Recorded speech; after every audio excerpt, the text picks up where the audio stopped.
So, this is a early Series 2A. Not totally sure what year it is. Getting their heritage report from the Heritage Trust in the UK to get all the specifics from it. But just from looking at the VIN number, we know it's early 60s. 62, 63 is our best guess without getting the Heritage Trust information. It is a NADA truck. We're going to do a little bit of a walk around. Purchased it about 6 weeks ago in the fall of 2021. Michael and I found this truck on eBay in the parts section, being sold as a parts truck because it didn't at the time have a title, but everything's clear and we'll have a title for the truck. It was originally, well, I say originally, it was at one time in Brevard, North Carolina. It has a sales sticker, a dealership sticker, used car dealership sticker on the back of it. So it spent some time in Western North Carolina. It was bought by a man in Hickory who was another car nut and had a lot of things around his house, and he passed away and his widow had to deal with quite a few cars, and so this ended up being purchased along with a couple other cars by a gentleman in Clemens, North Carolina. And so he purchased it with the intent of restoring it and collected quite a few parts for it that came with it. But we got it from him, went down, picked it up and brought it here, and here it sits in my front yard. And so I'm going to start cleaning it up a little bit, but I just wanted to do a walk around. This is the absolute condition that we purchased it in. So as you can see, it was originally a light green truck, and it's had a couple of coats of paint on it.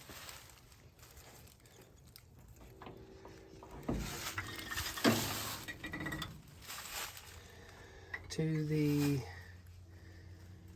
unexperienced Land Rover nut, it would look at this and be like, oh my gosh, this is a total pile.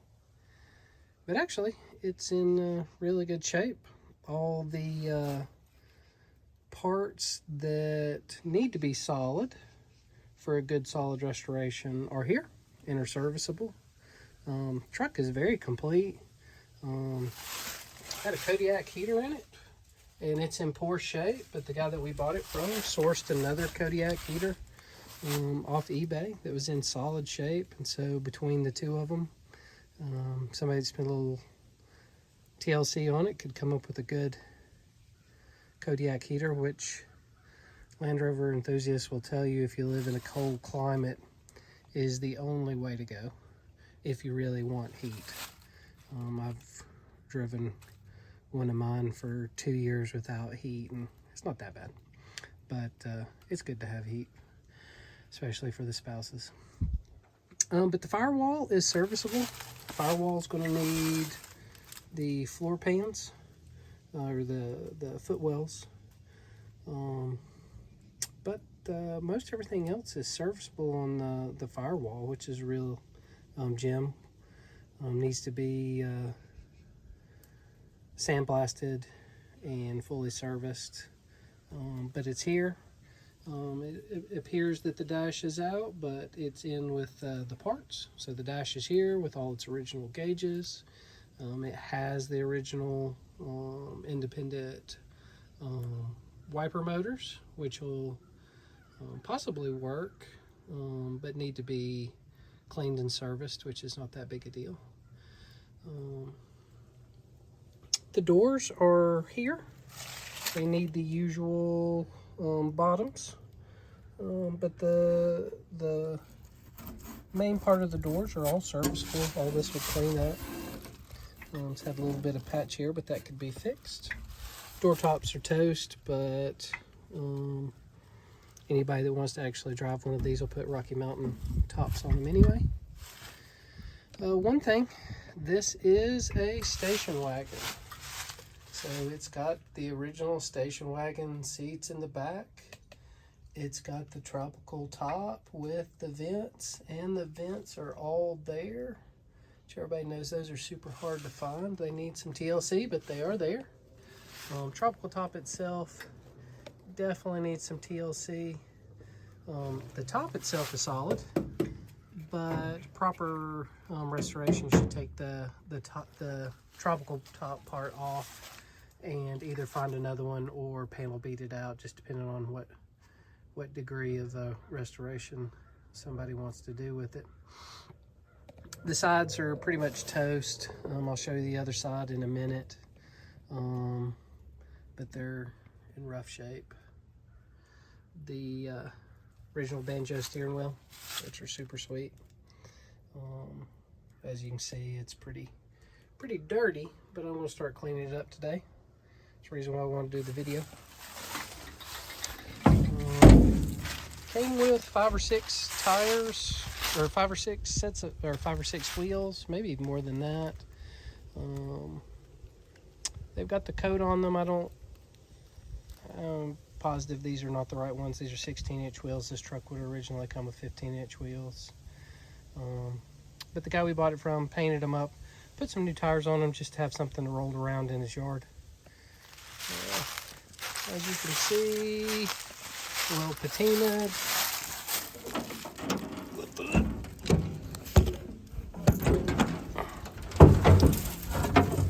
That's the petrol, 2 1/4.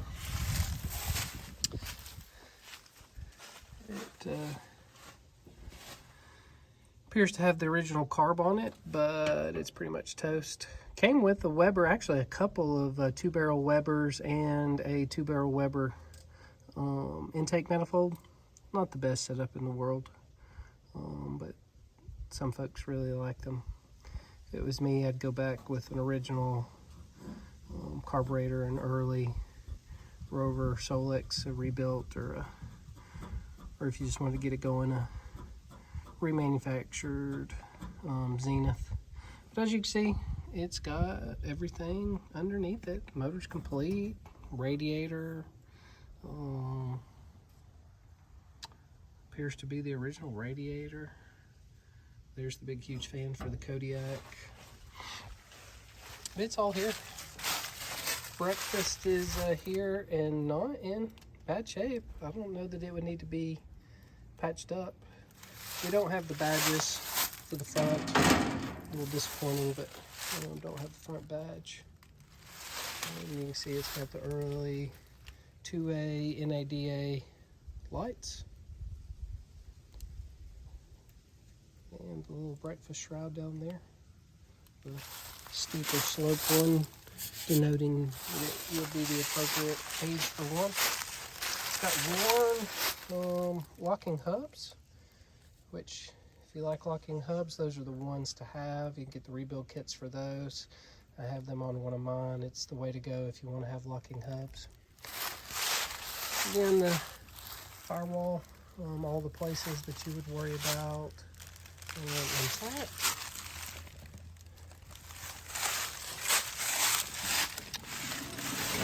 Skirts are toast.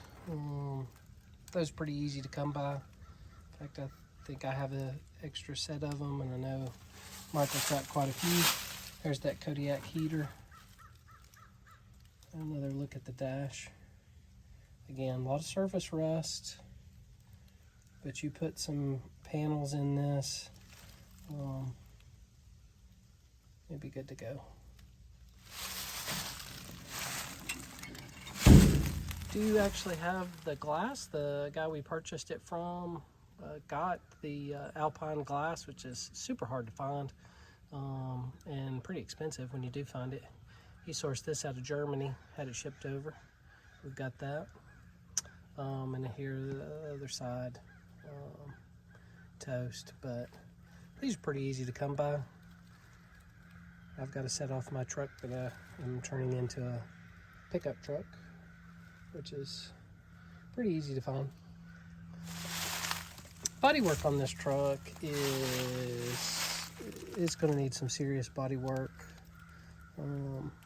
If Michael or I end up doing it ourselves, I think the only way to go is just to leave it as a patina truck.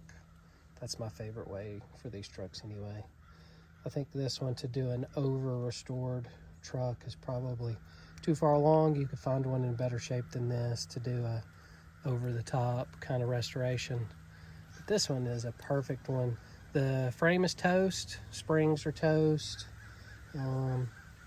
The axles seem to be spinning freely, no catastrophic damage there, but just need to be gone through and serviced. Same thing with that engine. I mean, that's a perfect teardown candidate, but it's all there. And this would just be a sweet project to just take it as a patina truck. You could beat and bang a lot of these dents out, and not going back to Concord restoration or anything crazy like that. But it'd make a great truck, make somebody, really something they could really be excited to own. You put a new chassis in these, and you treat the firewall right, and go through everything else, and you've got a sweet truck that'll be happy with for a long time. Rear door is toast. Again, not terribly hard to come by used, and of course are available as remanufactured. Here's the, it does have the rear Land Rover badge, and another indication that it was a station wagon. You can see the outline here for the separate bag that went under it that would have said station wagon. Eldridge Motors in Brevard, just recently closed. Mom and pop dealership over in Brevard. And then interestingly, over here you can see very faintly right in here where it says Jackway Motors, St. Petersburg, and you can see a Mercedes emblem there. So that is a car dealership that still exists down in Florida. That could be the original sales point. Not sure. We'll know when we get the Heritage Trust paperwork back. The rear, though, again has the jump seats, which are harder to come by in original, but the real cool thing is that just again denotes that this was a station wagon. So the jump seats, the tropical top, the badges. So these were a more desirable model when they were sold new, more desirable as a collector, and just have that iconic look, especially those Alpine windows and the tropical top. I mean, that's just really, folks that don't really know Land Rovers, they know that. And so I get folks that ask me on my late series 2A that's not a station wagon, why it doesn't have the glass up there? It's not a station wagon. So just a little bit of a walk around. Again, who knows what's going to end up with this truck. It was just too complete for us not to grab it. Michael's got a project going right now, and I've got mine, so neither one of us really need another project right now. But again, just too nice of a truck to let it just get parted out. Make somebody, Land Rover nut like us, super happy to find a truck like this and be able to do a restoration project on it and just get it in shape, and then go out and use it. Take it in the woods, drive it around town, go get ice cream on Sunday, take a cruise on the Blue Ridge Parkway. It's just super fun. All right, there we go.